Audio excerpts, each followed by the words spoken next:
We're on. Can you hear? Oh, yes. Okay. Yes. All right. Just sure. I saw a note. Oh, great. Okay, we're live. Awesome. So today we're bringing you just an overview of what the future of cannabis is going to look like. We're going to be exploring really intersectional nature of cannabis and with really a lot of thought leaders in the space. So I'm really excited to introduce you all to Solonje Burnett, our incredible moderator, who's going to be walking through the next steps. Solonje. Hey everyone, I'm so glad to be here. So grateful to Scout Lab for partnering with us on this. And I am just so thrilled to have been able to really dig into our industry and the folks who have been really supportive of Humble Bloom. But before we get to each of us and what we do, I would love to toss it to Sinikiwe. Sinikiwe is the founder of Naaya, and she is going to really ground us before we get into this discussion. There's so much buzzing in the world and so many things that can distract us and take us away and take our attention. So Sinikiwe, I'd love to have you join us and tell us more about Naaya and what you do. Hi all. So as Solange so gratefully introduced me, I am Sinikiwe Stephanie Dhliwayo, and my company is called Naaya. And Naaya really exists at the intersection of social justice and well-being, and what it really means for Black, Indigenous, and people of color to be well, living amongst all of the horrendous systems that we face every day. And I am a creative. I worked in magazines for 10 years, in addition to working for Naaya. And then I also teach yoga and meditation. And I am very excited to kick this off. It's always so weird doing these things and not seeing people. Anyway, I digress. So I'm going to invite you to... We can change that, girl. Let's at least show the panelists. So how about that? So you have some faces. There we go. There we go. All right, Something. let's do it. A little feedback, a little Right? something. All right. So I'm going to invite you, if it feels good for you, to close your eyes and just take a deep breath in through your nose and exhale out through your mouth. Once again, inhaling deeply through your nose and exhaling out through your mouth. And I invite you just to relinquish anything that has happened thus far in your day and try not to think of what's to come. I also invite you just to notice what it feels like to be in your body in this moment, noticing without any judgment in the event that it's difficult to be in your body in this moment.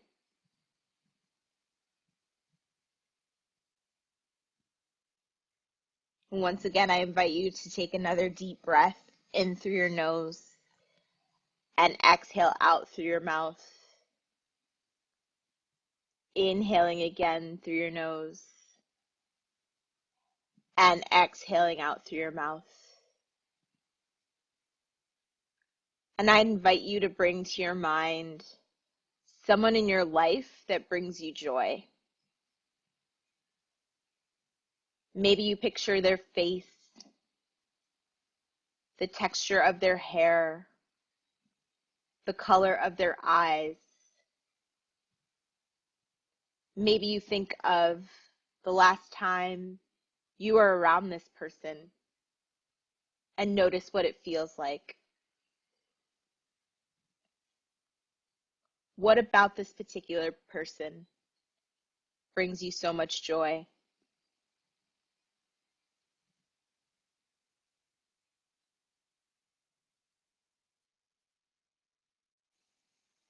I now invite you to send that person that brings you joy the following wishes.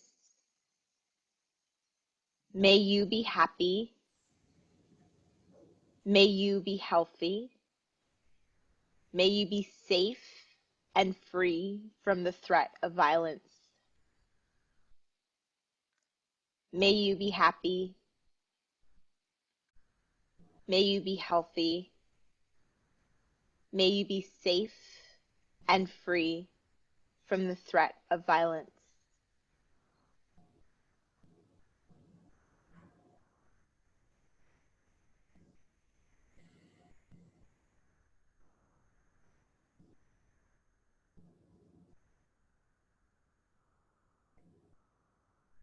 Inhaling again deeply through your nose and exhaling out through your mouth. Inhaling once again through your nose and exhaling out through your mouth. Extending the invitation once more to notice what it feels like to be in your body.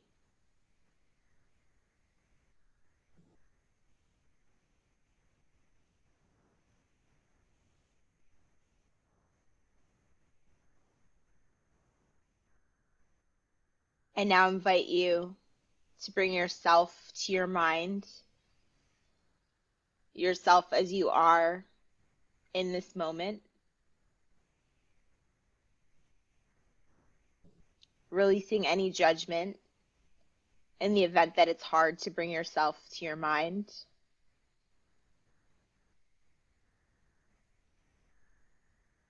I now invite you to extend yourself the following wishes. May I be happy. May I be healthy. May I be safe and free from the threat of violence. May I be happy. May I be healthy. May I be safe and free from the threat of violence. Again, releasing any judgment in the event that it's hard to send yourself those wishes.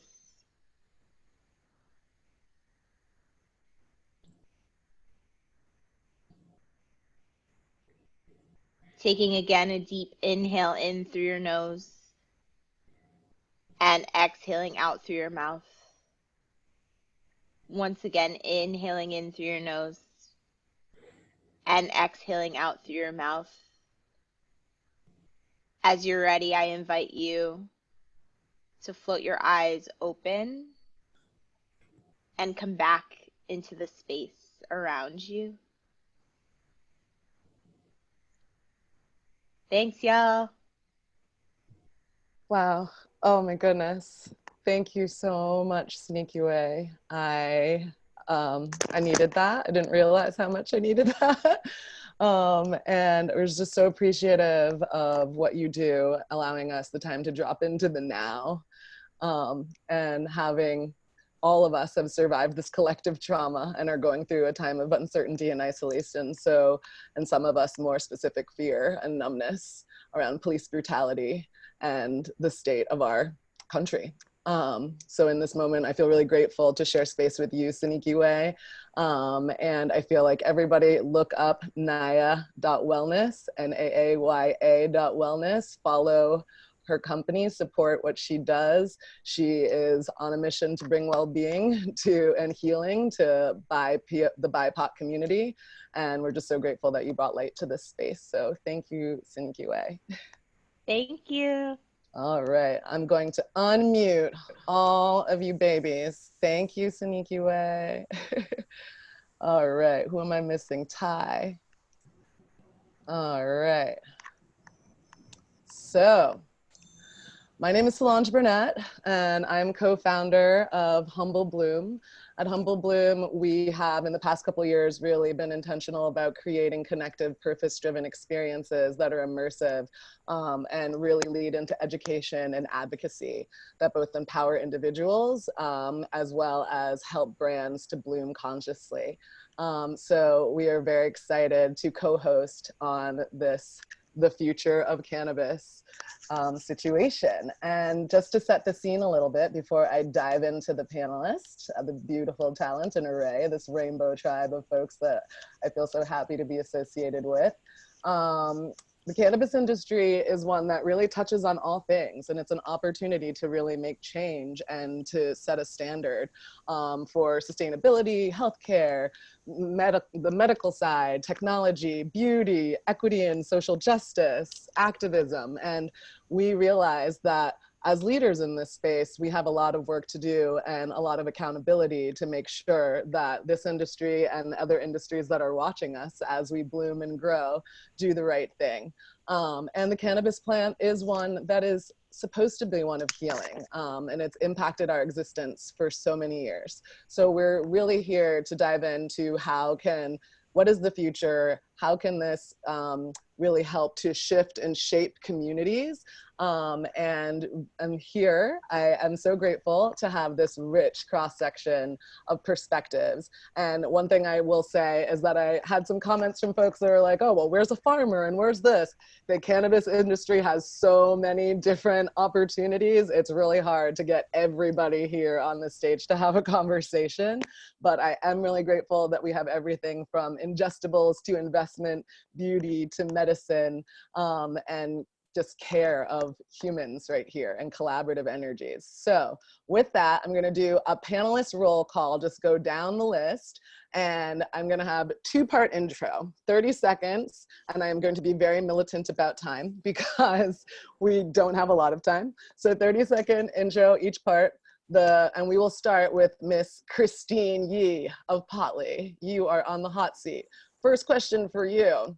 For those of you who didn't do your homework, please tell us your name, your role, and your company soundbite. Cool. Hi, everybody. My name is Christine. I'm the co-founder and chief brand officer of Potli. And what we make is infused edibles. So we do both cannabis and hemp-derived products like honey, olive oil, chili oil, apple cider vinegar. We have a sriracha. And so we're just making healthy infused ingredients for the California market as well as nationwide. Amazing. And then that was so perfect. Everyone follow Christine's lead.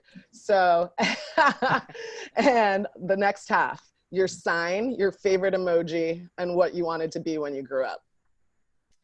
I definitely wanted to be a pop star when I was young. I grew up in the age of Queen Britney Spears. Hashtag Free Britney. Free Britney. I still low-key want to be a pop star, but instead I sell weed. I am a Libra, Scorpio rising, and my favorite emoji is that upside down smile emoji because I think it's playful, but also slightly cryptic. It's like, what is going on here? Right. It's like, what does that mean? We don't know. No way of knowing. Helpful. Yeah. Thank you, Queen Christine. Next, we've got Charlotte. Charlotte, tell us about you. Again, the prompts for those of you who didn't know: name, role, and company, and then sign, emoji, and what you wanted to do when you grew up. Amazing. Okay, so my name is Charlotte. I am the co-founder and CEO of Dieux, and we are a claims vetted and clinically tested skincare line, so you don't have to take a leap of faith with products. I am a Taurus. I don't know my rising sign, so Christine, gonna ask you for some advice. And my favorite emoji is the shrug emoji, but when it's typed out as an emoticon, because I just feel like it just encompasses so many of my feelings right now.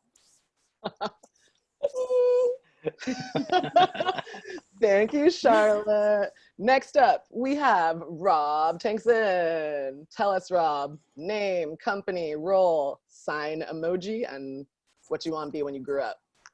Hey everybody, my name is Rob. I'm the co-founder and chief operating officer of PrestoDoctor. PrestoDoctor is the easiest way to get a cannabis card. We operate in telemedicine. So if you want to connect with a doctor, instead of having to go to a clinic in person, it's not the safest these days, of course, but it's also a convenience. You can talk to one of our doctors entirely online and take care of the entire process that way. I'm a Taurus. Shout out Charlotte. I wanted to be a doctor when I was younger, so it kind of came full circle. And my favorite emoji is the thinking one with the hand on the chin, because it can mean so many things. So. It really does, that side eye, what's happening here? I love that all of us are like confused. All right, next up, we've got Tai. Hi, I'm like, wow. So my name is Taivo Shaw. I'm so happy to see all of you. I am the co-founder and chief brand officer of Brown Girl Jane. We are a luxury wellness, plant-based company, CBD company centering Black women and women of color. And I'm super excited to be here. I'm surprised that no one's a Capricorn because Capricorns totally rock. I mean, we're classic type A personalities. And with that, I would probably say my favorite emoji right now is the brown girl with the crown on. Okay, queen, thank you. Just step right up and collect it. And last but not least, Smokey. Thank you, Solonje. Thank you, everybody, for having me on this panel. Formally, my name is Andrew Robinson. Most know me as Smokey. My family, parents were fans of Motown, hence Smokey Robinson. I'm the co-founder of High Street Cannabis, as well as Quintet Fund and Ventures. High Street Cannabis is a lifestyle cannabis brand based out of Canada, entering the global market, who are championing individuals that champion cannabis. So we stand with the industry, we stand for the industry, and we stand behind the industry. Quintet Fund started off as a cannabis accelerator and incubator, and now has moved into more of a private equity. We invest in early stage companies, we invest in startups, we invest in all aspects, specifically within cannabis. My sign is Aries. My emoji would be 2, the cloud of smoke, and this hand in all colors are my 2.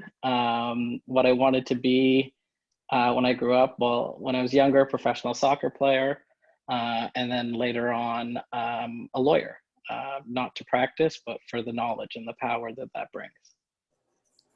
Thank you. So thank you, everyone, for having me.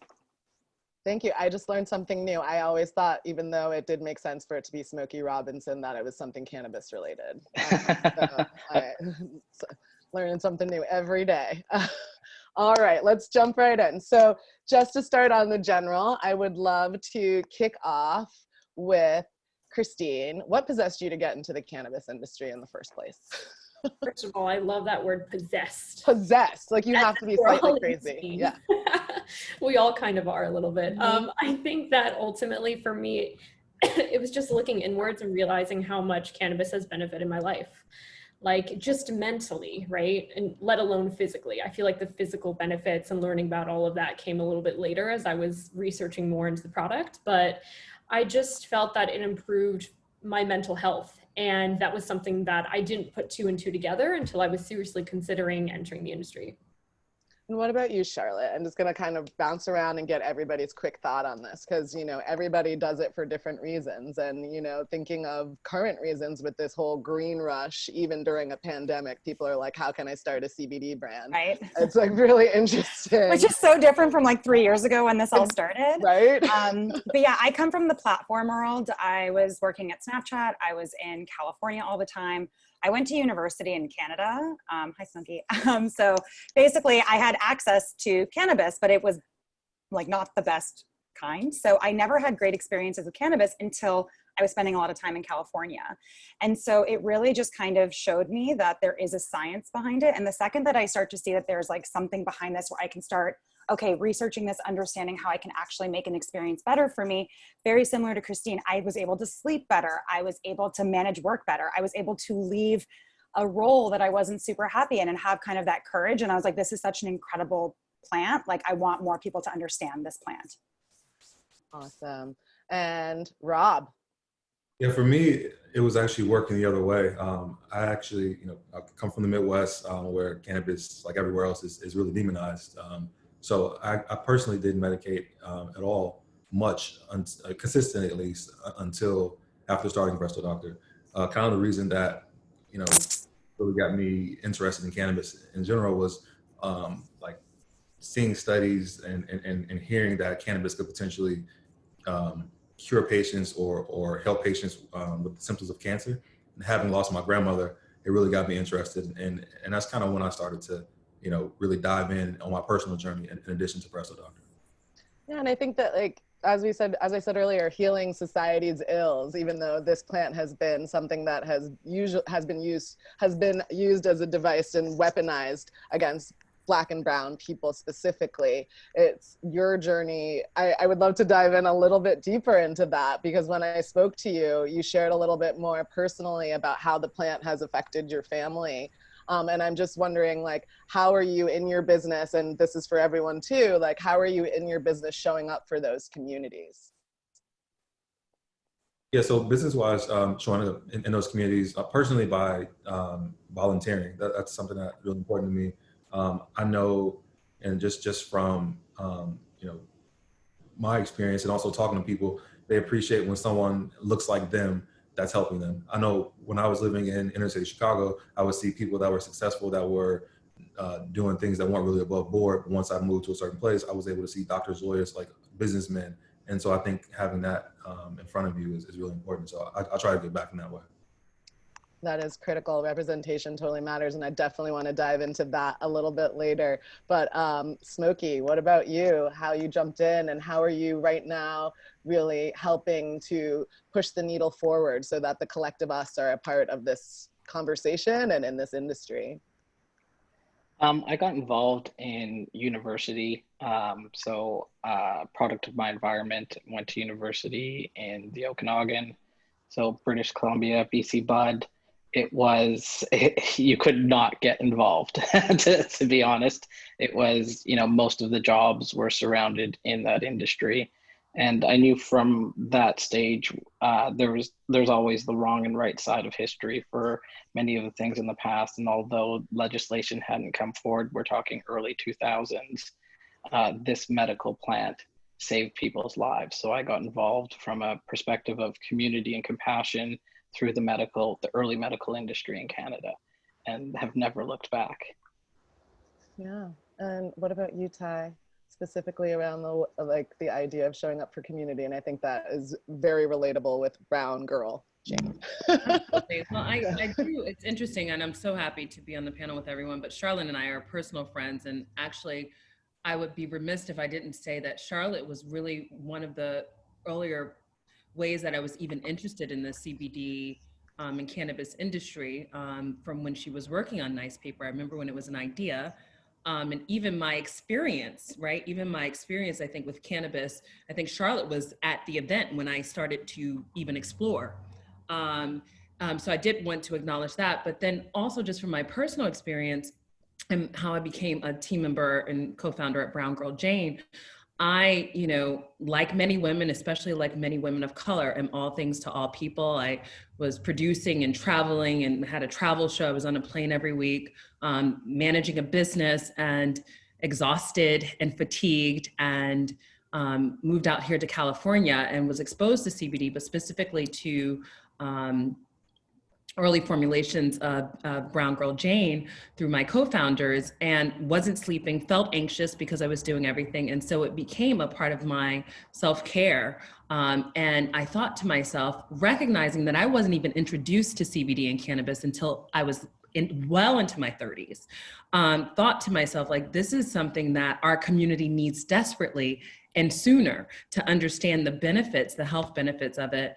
And then joined Brown Girl Jane. And so what we do as a brand and as a community, and we're really community centered and centric, whereby we know it's important to educate this audience about what the opportunity is with cannabis and with CBD in particular. We don't have any products that have THC, but to introduce them to this as a plant-based support for your wholeness.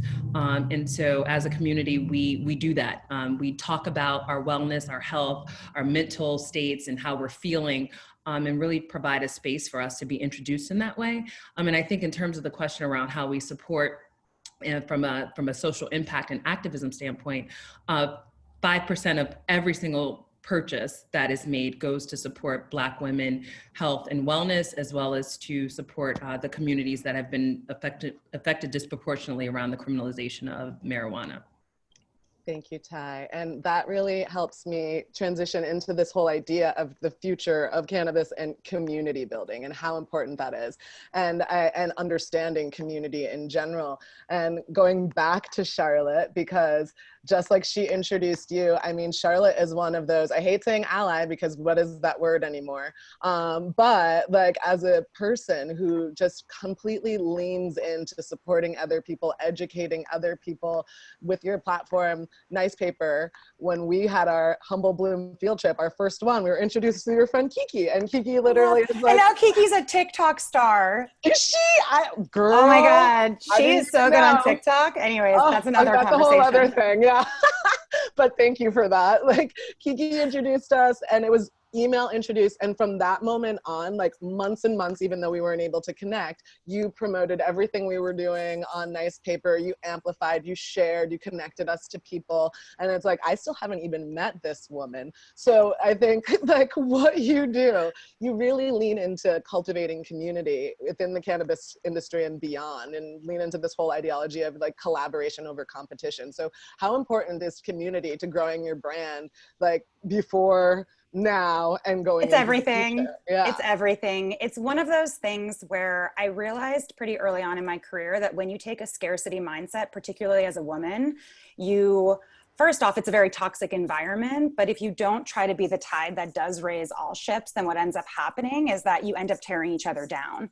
And so when I was kind of looking at why men were succeeding, it's like they would be going for the same promotion, but they would be like giving each other tips, whereas like women would silo. And I'm like, no, together, please, like let's try, like one of us should get this because then we'll be more likely to pull up the other person.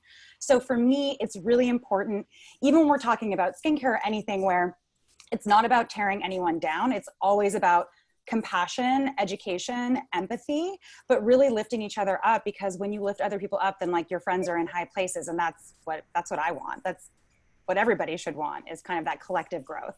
For sure. And I think going up to Andrew and High Street, and how you guys really champion individuals, champion businesses in the industry. You're representing a portfolio of diverse people, really, you know? It's more than just diverse products. It's like diverse people, women, people of color.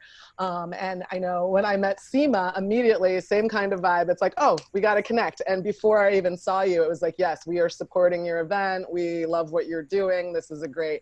So I think I would love to hear from you. You know, what is your strategy? Like, first of all, thanks so much for supporting all of us. Second, like, why do you support these diverse groups of people when so many people would say, like, there's so much risk in that, you know, that's not the safe way. These people don't know what they're doing. And like, and third, how's it smart, your strategy and your investments? For me, thank you, Solonje. For me, it's important to support people that look like me, that are my brothers, my sisters, that are BIPOC, Women X, LGBTQ. You know, against all odds, we're one of a few that got the license here in Canada. It's really tough to make it, you know, in a startup business that's so heavily regulated, coming from the unregulated market. So when a business does that, we feel it's important to reach the hand and lift up the community with you. We need to support other businesses. We need to help them build, help them collaborate. You know, there's also no lack of demand in our communities. And, you know, these businesses need to be a true reflection of the consumer. You know, our goal with High Street is to help inspire brands to be more inclusive, to work with and lead by example, you know, work with as many brands as possible. Invest in Women X, invest in LGBTQ, invest in women of color, invest in BIPOC-led businesses, encourage people to start their own. This leads to creating more jobs for this space. This leads to marketing jobs, ancillary jobs, finance jobs, you know, bringing grow experts, mentorship.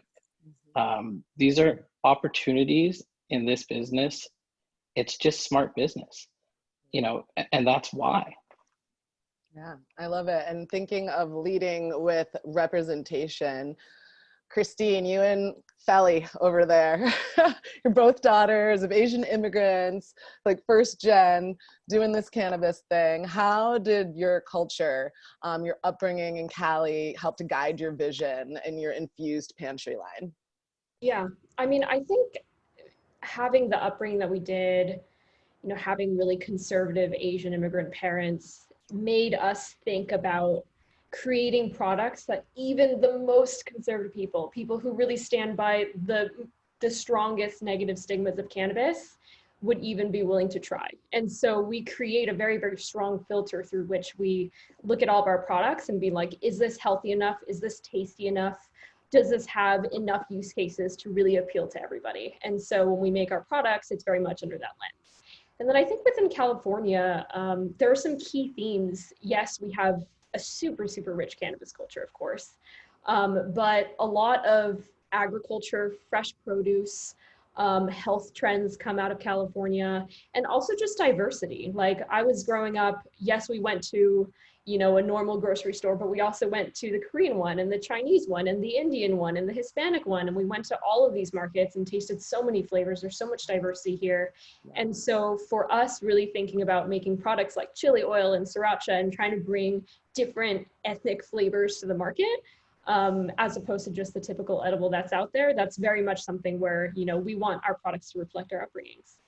Yeah, and just to continue, I mean, you guys have been on the scene for 3 years now, am I right? Yes. So how are you differentiating yourself? Because there are, I mean, we could go down the line and talk about this. There's a bunch of tincture, there's a bunch, or drops, there's a bunch of this, there's a bunch of gummies, there's all these different things. So how are you guys differentiating yourself besides being such badass Asian girls?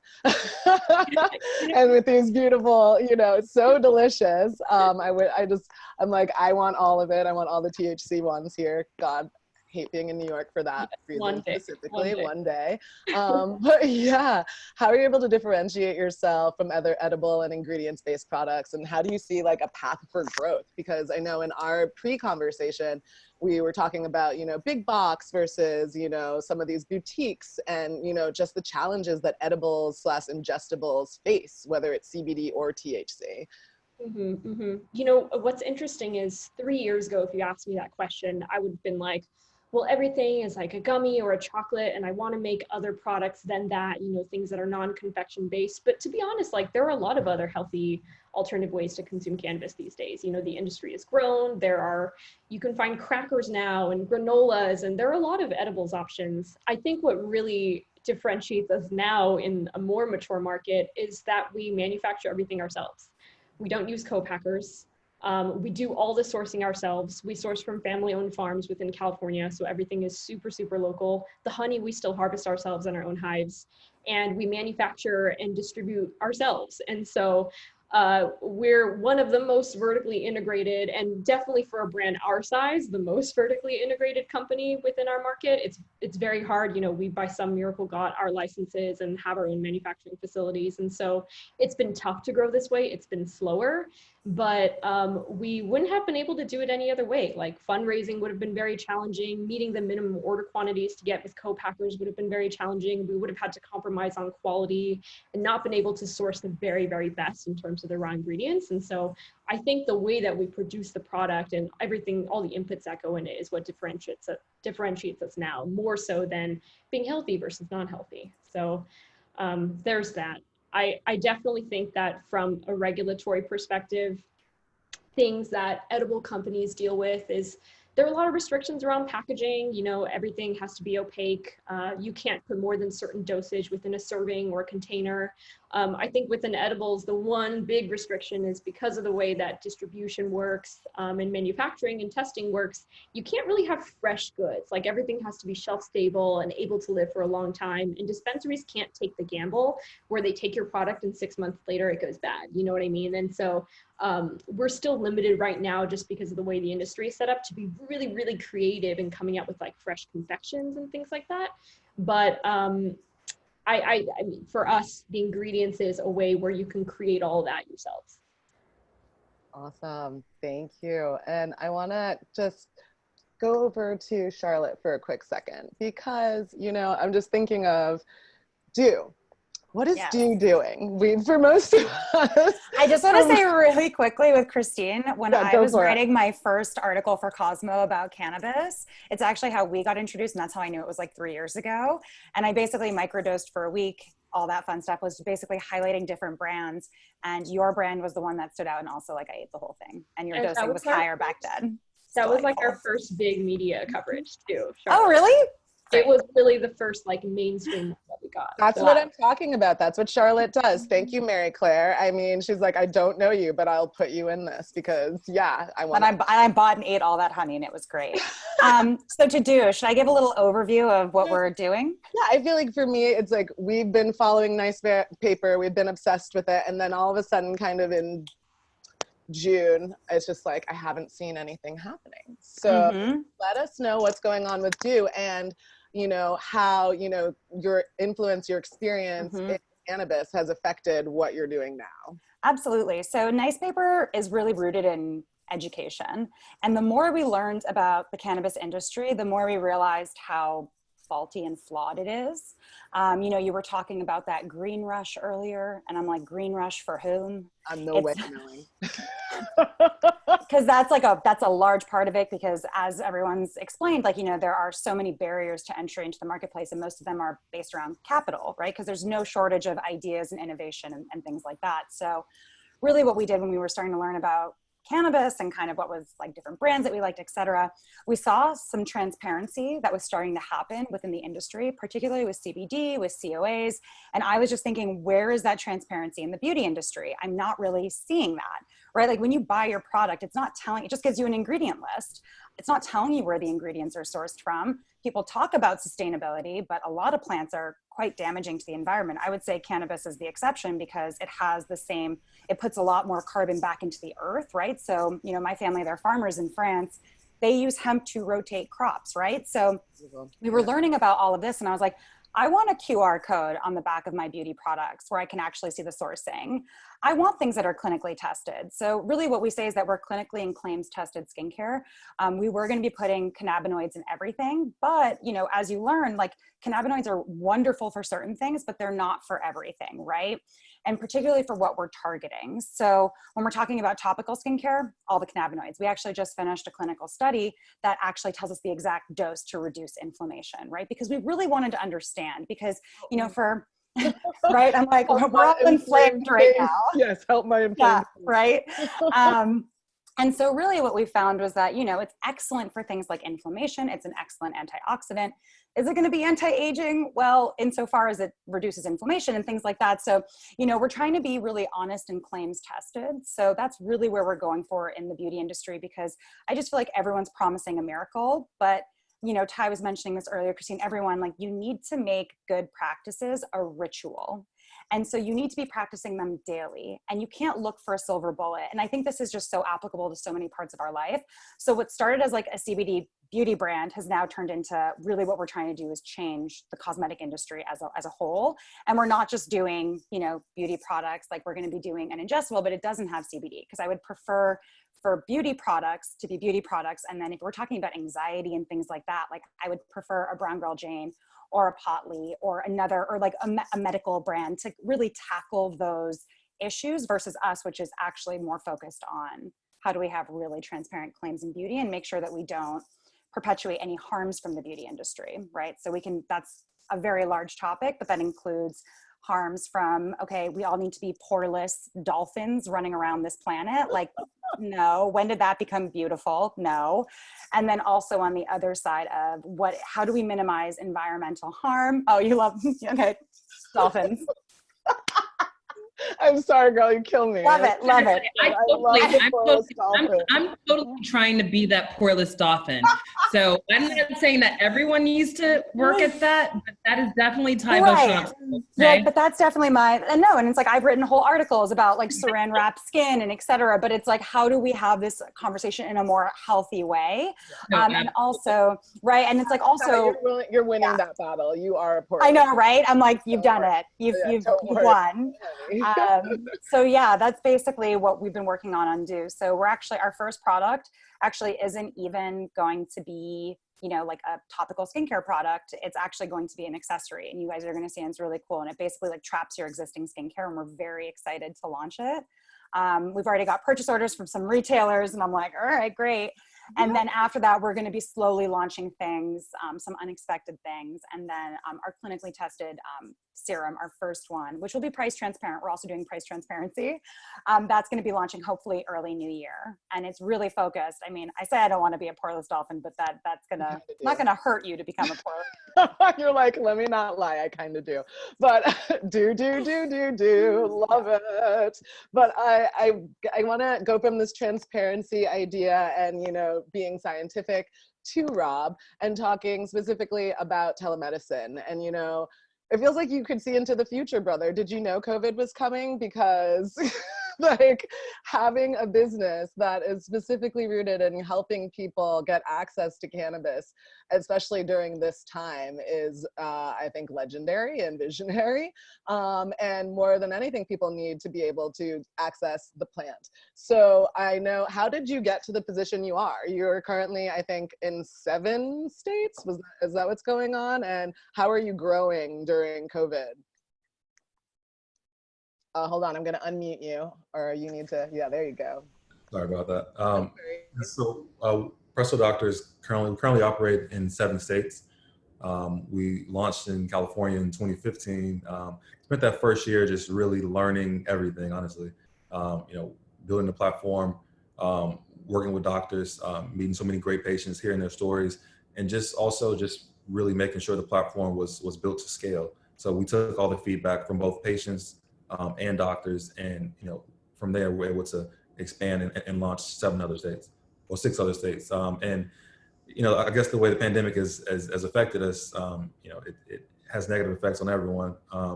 Business-wise, it's been transformative in the sense that we were limited in where we could actually operate. Telemedicine laws have to match up with cannabis laws in that doctors have to be allowed to, you know, form their relationship with the patient online. States like, you know, Florida, New Jersey, Illinois, my home state, you know, a lot of states didn't actually allow that. Post-COVID, though, it's, you know, overnight become the safest way to have an evaluation, you know, both in cannabis and also in general telemedicine. So that's, you know, for us, overnight, we're able to expand into, you know, 25 more states. So we're really excited to bring the access, bring our knowledgeable doctors, and really help patients out in other markets. So. Yeah, and you know, specifically around the different markets, and, you know, some states have medicinal, some states have adult use, some have both. How has that been challenging? Because I remember I asked you specifically about this in our pre-call, and you had told me about how California was a place where, yes, it went down, but then it went back up. So how, it's like when you have recreation and you can just go to a dispensary and get what you want, what's the value of telemedicine or being able to talk to, you know, a specialist, a doctor? Yeah, so, you know, as you mentioned, 2 states that were in California and also Nevada, you know, we were in them, you know, when it was just medical, and also transition through being, you know, adult use and also medical. We see, you know, about a 6-month drop, but after that, patients start to come back. Patients realize, one, you get, you know, discounts as far as tax breaks if you have a cannabis card.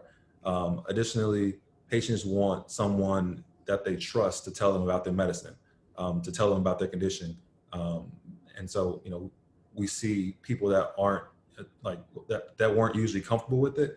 Once it's more like accessible through the recreational sales, we see, you know, those demographics really coming back to us, whether it's, you know, parents that have used in the past more recreationally and kind of been researching and hearing how it can help them medicinally, whether it's, you know, we had a gentleman the other day that was 108 years old, and he was exactly in Oklahoma, and, you know, I need to check those receipts. Where's the birth certificate, honey? Just kidding. 108, but the point, it's really no face to the cannabis patient. It's no demographic. It's helping everyone. And I think one thing specifically helping everyone, but we had talked about, you know, specifically the Black community and how much stigma is around the use of cannabis because of mass incarceration, because of us being disproportionately affected. How do you feel like using it in the medical sense has maybe helped to usher in more older folks, Black folks, people who are just like, maybe like, that is the devil, I'm not touching it? Have you seen any mindset shift around it just by presenting it in a medical fashion? Yes, but it's really slow. I'll give you an example on a personal note. My aunt, who has stage 4 cancer, I've been trying to convince her to do cannabis treatments alongside with her chemotherapy, and it's been 5 years in the industry, and she's just now opening up to it. Just seeing more that what I'm doing is legitimate, seeing more that patients are actually having success. But it takes time. It really takes time, and it takes education to really get people to really turn as far as their thoughts on cannabis. And Tai, I would like to ask you specifically, I saw this Nielsen report that said if you don't have a Black strategy, you don't have a growth strategy. So I would love to hear from you, like how important you think representation is for brands to flourish and what they can do. Because in your curating specifically of this, community that is a major consumer in the marketplace, specifically around luxury, specifically for the for us, by us type of energy, like you have cornered a really intensely impactful market. So just wondering what you think about the representation issue in order for brands to grow. Well, that's a great question. And I think it's actually quite loaded. I think first and foremost, I will say authenticity matters. And I know that authenticity is a word that is overused. I'm a former beauty editor and magazine editor and editor-in-chief. So I come from the storytelling background even before moving into this space. So for us with Brown Girl Jane, I think what's important for us is that it's true to who we are. We're 3 Black women who founded this company with the intent of centering Black and brown women, recognizing that this community and who we are weren't being spoken to.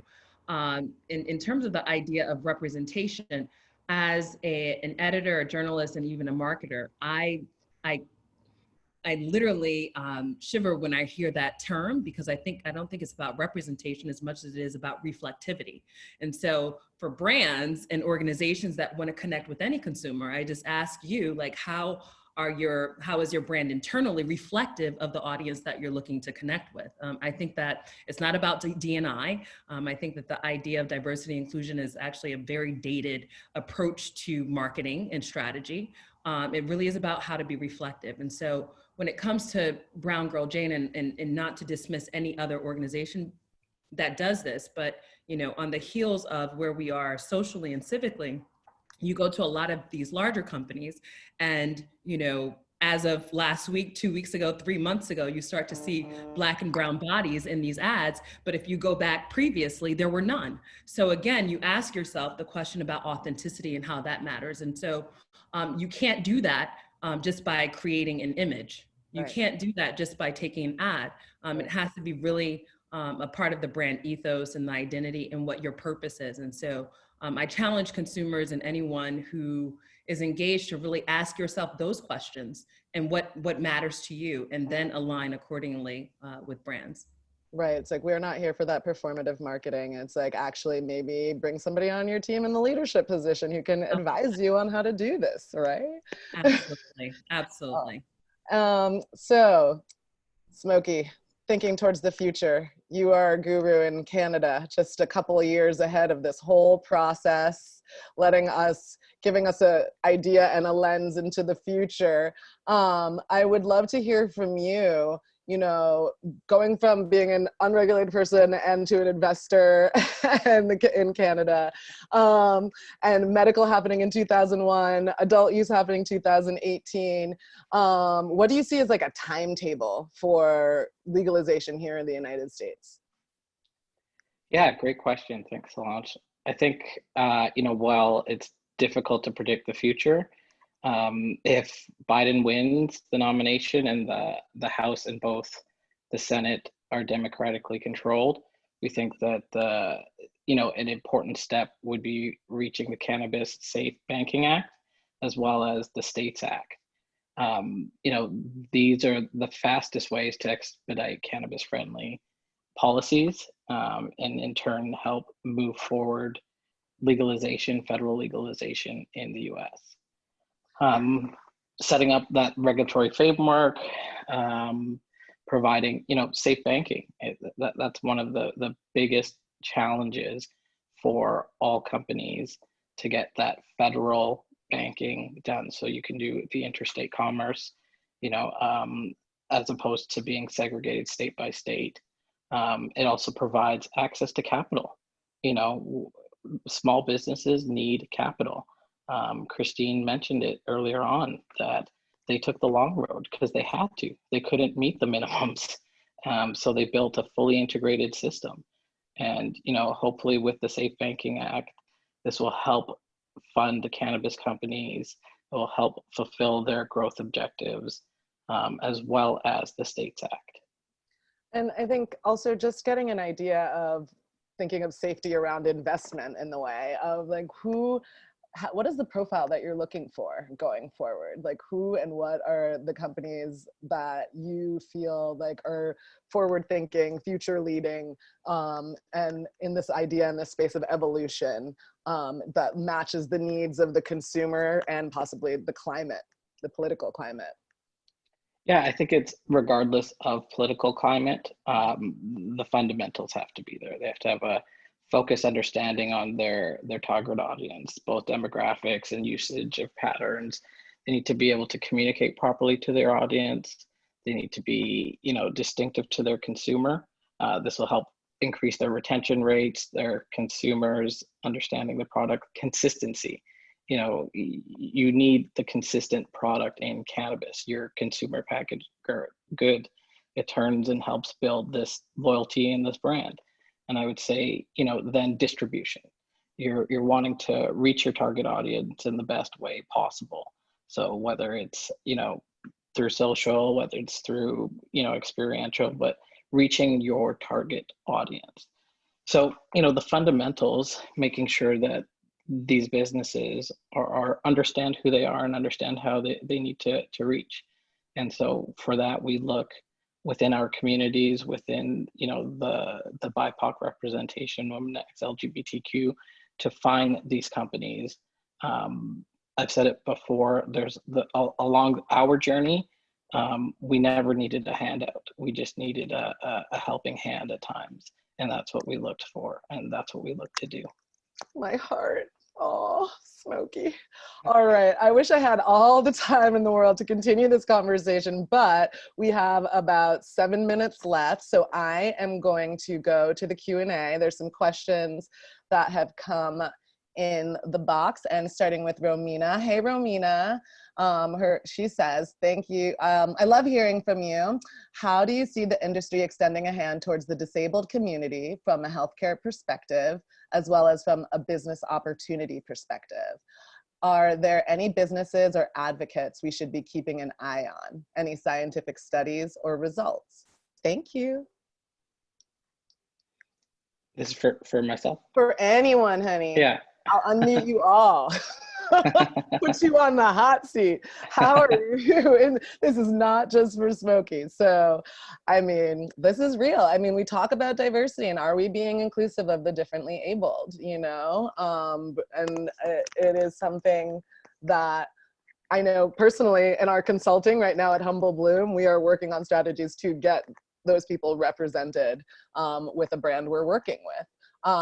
But so I'm just wondering from your perspective, Christine, Charlotte, Rob, Tai, not just Andrew, does anyone have any? I can add a few comments because, this industry was built out of medical cannabis, right? And so when in Canada, when recreational or adult use cannabis came along, a lot of patients unfortunately got forgotten, and the quality and the dosing wasn't there. It wasn't written into the proper legalization and regulation on the dosage.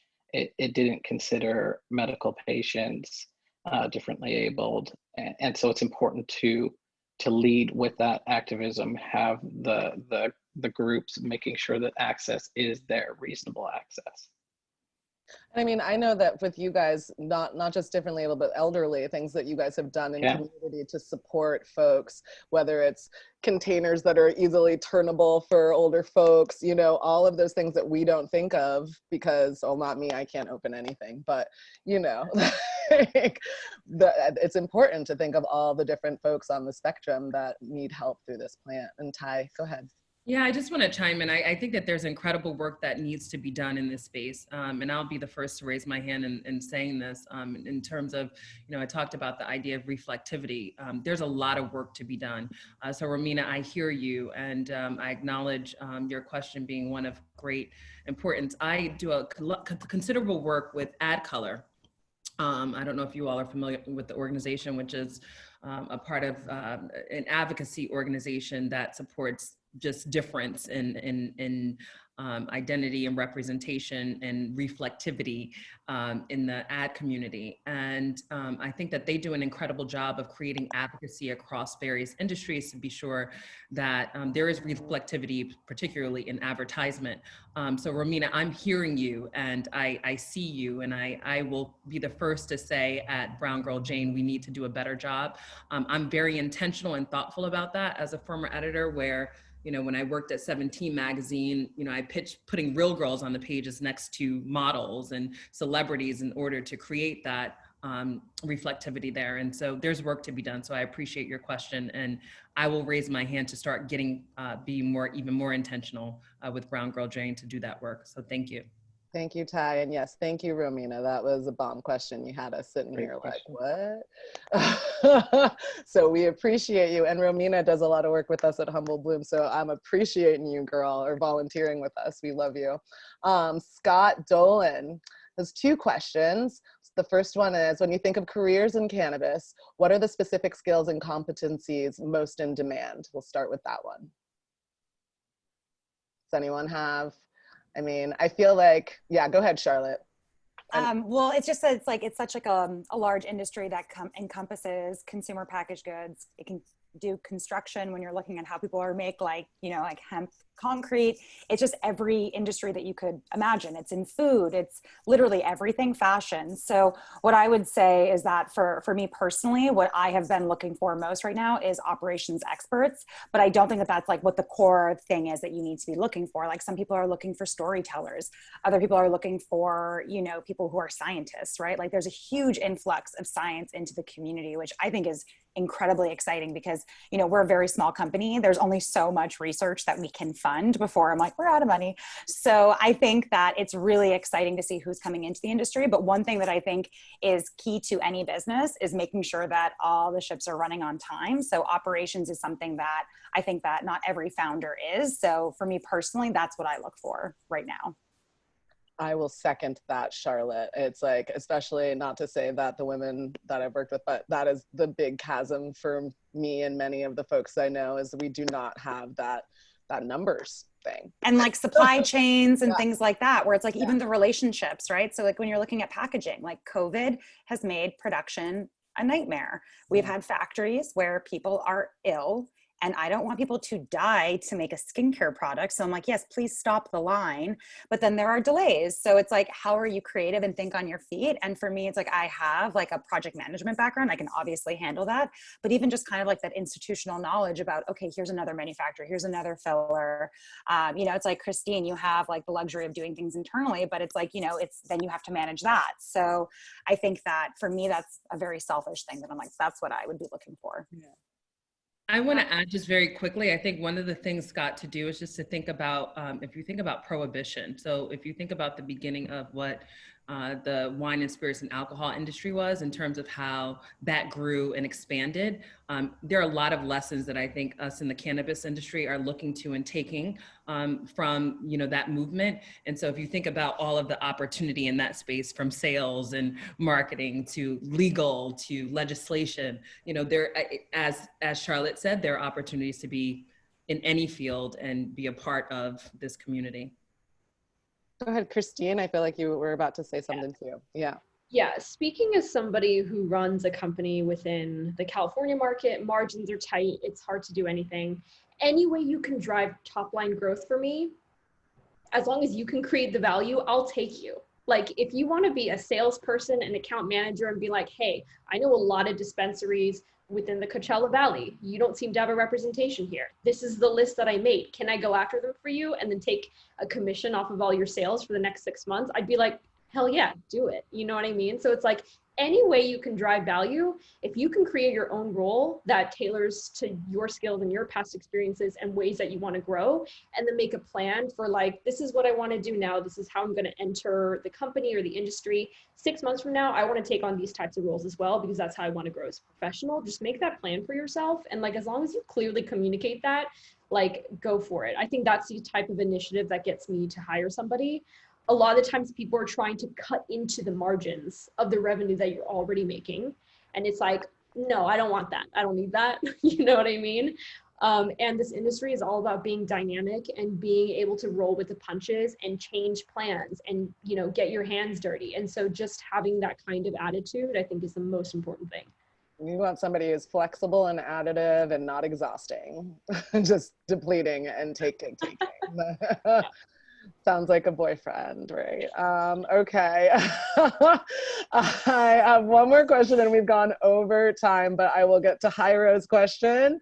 What are your thoughts about unionizing the cannabis industry, particularly the growers, cultivators, and the different roles within the cannabis industry?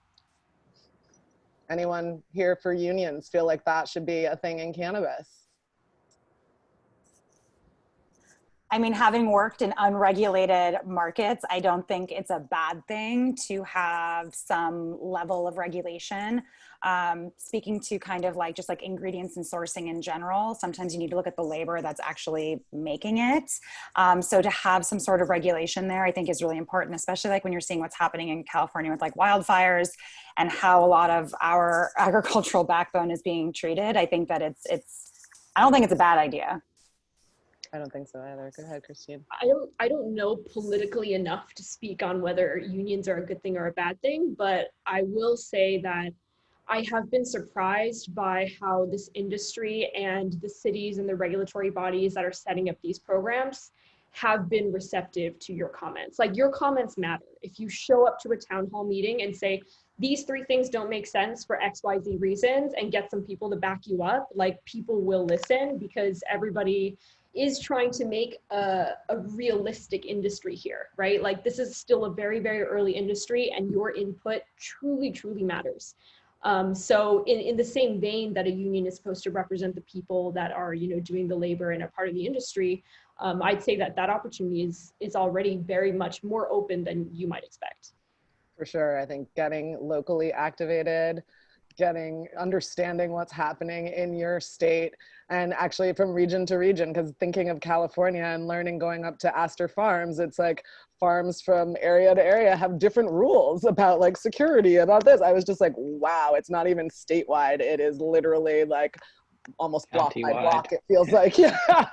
You're driving feudal forever. States. It's well, this has been amazing. It felt like a speed date. I am so grateful to you, Christine, Charlotte, Rob, Tai, and Andrew. I want to welcome back Willow, if you want to say anything and join us from Scout Lab. Hold on. And should I start your video? Are you there? Oh, there she is. All right, asked to unmute. Are you there, Willow? We can't hear you, love. You have to unmute. One more time. Yes. 3rd time's the charm. All right. I just want to thank, this has been such a really special space to be able to get to hear from Solonje and all of our wonderful panelists that are truly shaping what the future of this industry is going to look like. On behalf of myself and my co-founder, Caitlin of Scout Lab, we're just really grateful that all of you are out this time and really being intentional about how this industry is going to be built and then also impact other industries moving into the next decade. So thank you all. stay connected, get into community, do the right thing. Thank you so much, y'all. We everyone. appreciate you. Have a great day. Bye. See you guys. Thank you, everyone. Thanks for having us. Bye. Thanks for joining.